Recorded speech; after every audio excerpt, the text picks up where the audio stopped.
The Matrix fans have questioned whether another trip into the simulation is necessary. This was before the 5th installment of The Matrix was announced.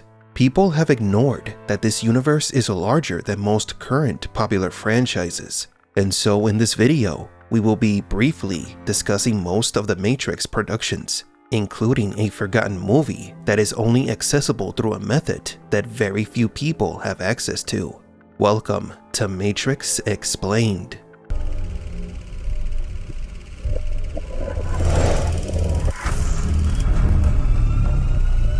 Welcome to the desert of the real. Part 1. The classic The Matrix, released in March 1999, introduces Neo and the early mythology of this world. The movie sets up the rules of the Matrix universe, which requires watching the movie to understand everything that comes after. Obviously, the movie covers the topic of free will and predestination. It also leads us to question our reality. The Matrix became one of the most successful movies ever that used the classic trope of the character following the hero's path. Neo discovers that he is a hero who must save the world. Some have called The Matrix the first modern superhero movie. Others have said that it's a reinvention of Plato's cave analogy. Whatever the case, The Matrix left its mark in film history.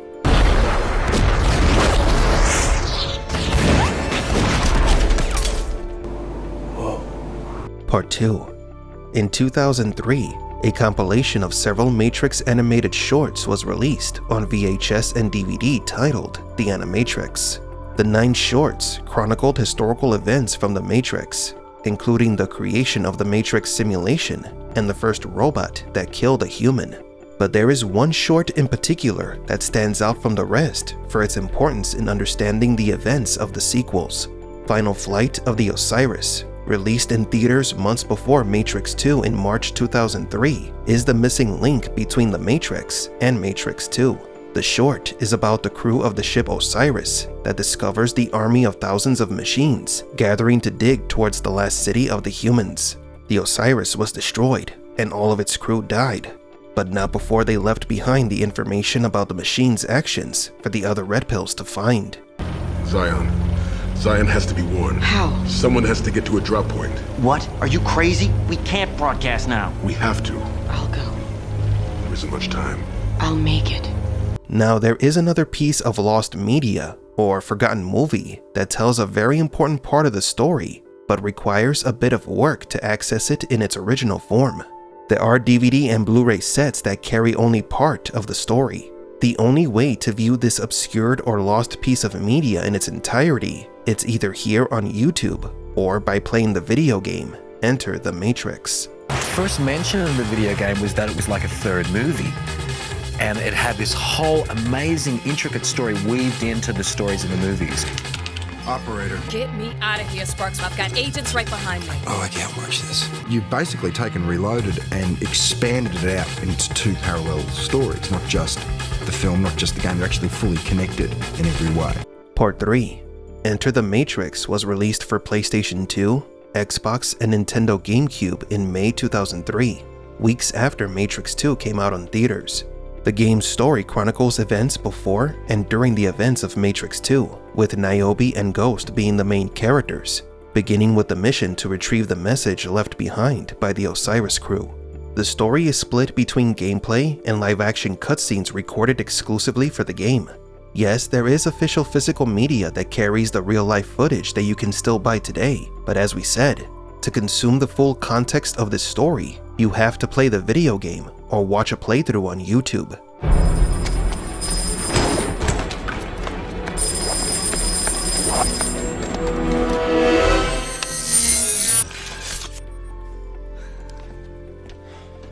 Enter the Matrix and Final Flight of the Osiris were a huge risk on part of the Wachowskis, as they fragmented the story of Matrix 2, and the vast majority of people who saw the film in theaters did not see the short or played the game, making understanding the sequel unnecessarily complicated, or rather, more complicated than it already was. Part 4. The Matrix Reloaded, released in May 2003, questions the ideas proposed in the previous film. Many call it the Anti-Matrix, the film that ruined The Matrix. The sequel reveals that Neo was not the hero he thought he was, that even the human resistance could be a lie created by the enemy system. Matrix Reloaded was the first film to bring to the table the possibility that the hero was never in control of their destiny. It was in this film that the real players behind the scenes were revealed: the Oracle, the Architect, and the Integral Anomaly. Your life is the sum of a remainder of an unbalanced equation inherent to the programming of the Matrix. You are the eventuality of an anomaly which, despite my sincerest efforts, I have been unable to eliminate from what is otherwise a harmony of mathematical precision. Although it seemed that Neo was destined to stay trapped in the Matrix loop, the Oracle chose to help the humans to unbalance the equation and cause the Matrix Revolution. And speaking of a revolution, Part 5, The Matrix Revolutions, was released on October 2003. If Matrix Reloaded caused confusion and controversy, Matrix Revolutions caused a mass exodus of the fanbase and the casual viewers. The fanbase was fragmented and never really recovered. For some, The Matrix Revolutions strayed too far from what The Matrix was originally about.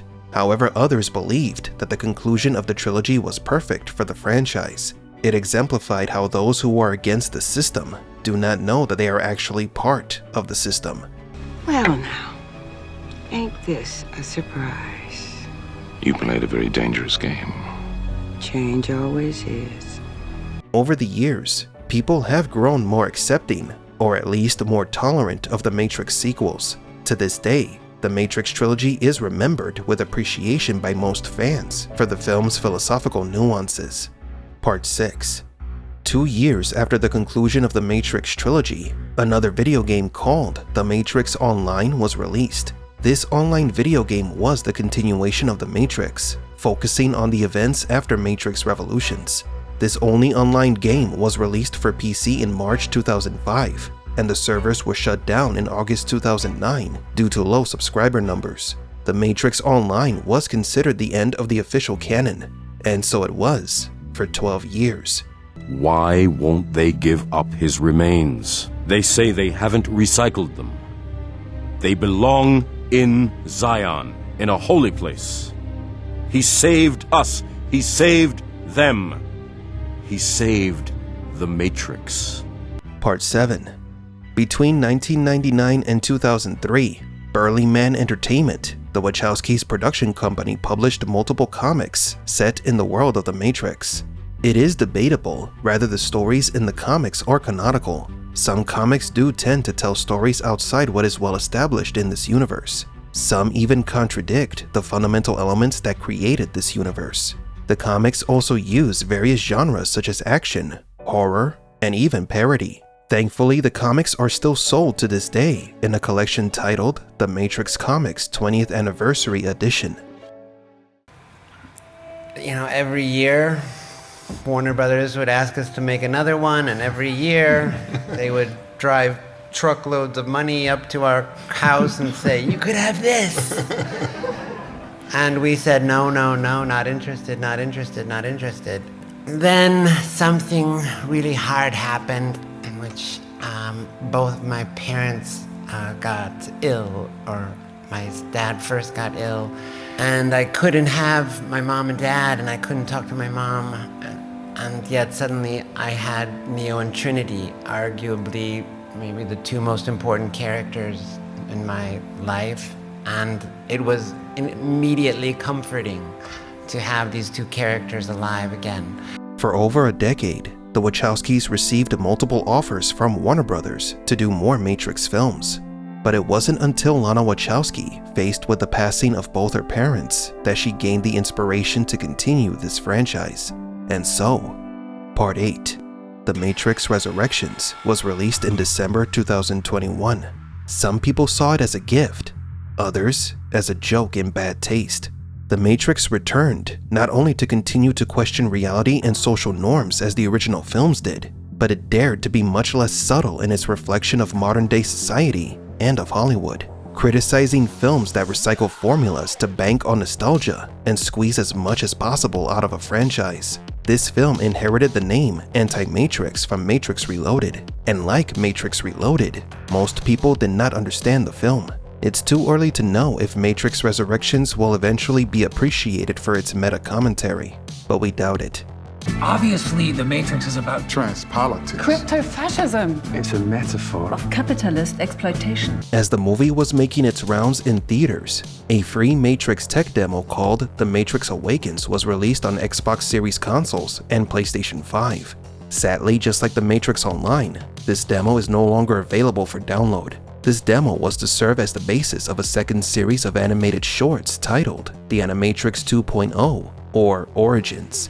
However, a legal dispute occurred between the companies in charge of The Matrix, and the project was put on hold, or maybe even cancelled. Word of advice, agents are bad, but whatever you do, stay the hell away from marketing. See you soon.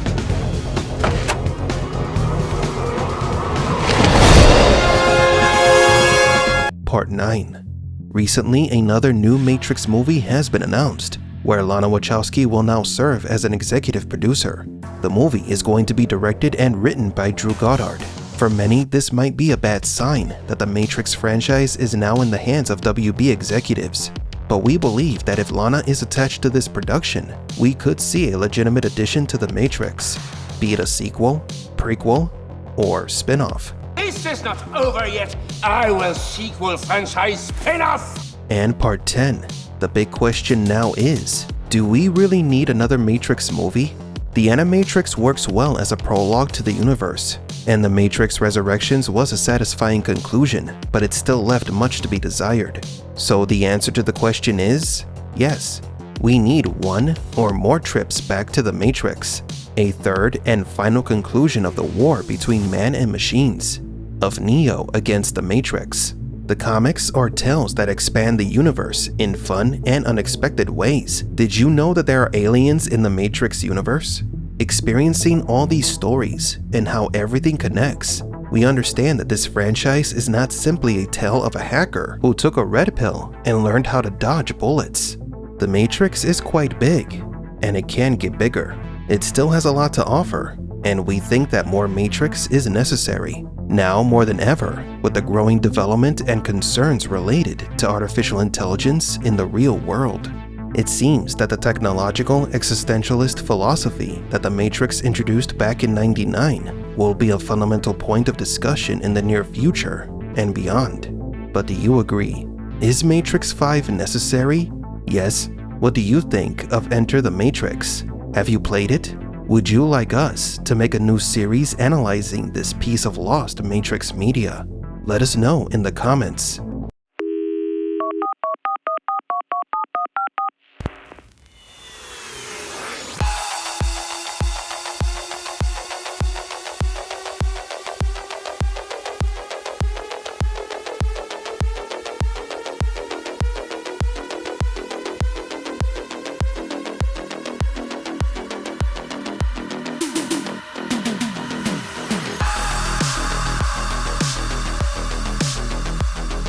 For Matrix Explained, please leave a like and subscribe. And thank you for visiting the Desert of the Real.